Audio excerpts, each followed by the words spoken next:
assalaamu aleykum wa rahmatullahi taala wa barakatuhu. ñu ngi nuyu mbokki jullit yi ak mbokki taalibe yépp képp koo xam ne yaa ngi ci jotaay bi ñu ngi lay nuyu ak di leen ziar ci ndigalul kilifa gi nga xam ne moo fi taxawaayu Seexul Xaddim di ñaan sunu borom yàggal ko ci suñu kanam ngir yéene ak yëg-yëg ak fonk mbooloo mi tax mu bàyyi ay itam yépp ànd ak ñun bis bii li mu def nag lu rëy la ci ñun muy Sëriñ Saddeex Mbàkke mu Seex Muhammadul Murtada ibnu Seexul Xaddim di bañ a guddal ci ay kàddu ndax moom daa waroon na dem bu yàgg waaye mënta dem te ñaanalut mbooloo mi kon ci bañ a guddal rek ñu jox sëñ bi kàddu gi ñëpp rek ñu maase teewlu taatan ay kàddoom ngir ñu jariñoo ko baax na jërë ngeen jëf.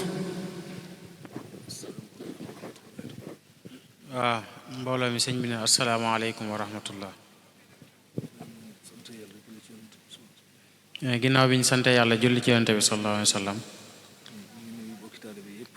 nee na ñu ngi nuyu mbokki taalibe yépp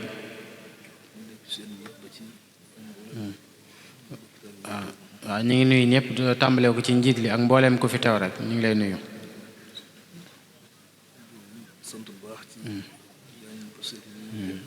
nee na mi ngi sant bu baax a baax yéen ñi doon jàng itam njàngum pëseefu mi ngeen jàng.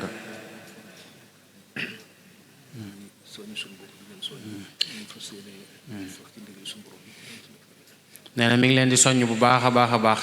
ngeen fas yéene sax ci ndigal yi suñu borom yi subhaanahu wa taala te moytu tere yi.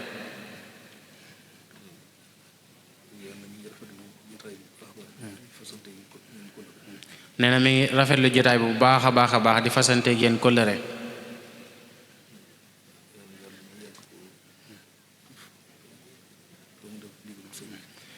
yàlla sëriñ bi nee na mi ngi leen di ñaanal yàlla kàttanal leen ngeen yàgg koo taxawee bu baax a baax a baax.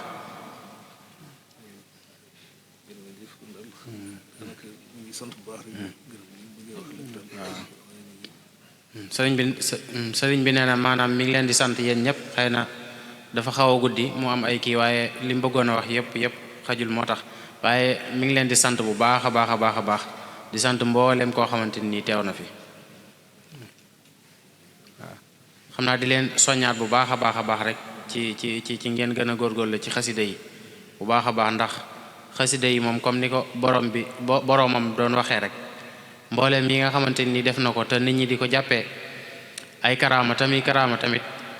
moom bi mu paree dafa wax ne sama mbind mi mooy sama karaama kon nag sëriñ bi nee na mi ngi leen ci soññaat bu baax a baax di leen ñaanal suñu borom subhanahu wa taala mu saxal leen ci ba ilaa yawmil xawfi barke Seexul Xadim kon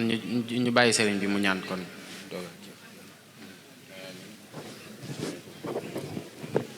fu ay tollu rek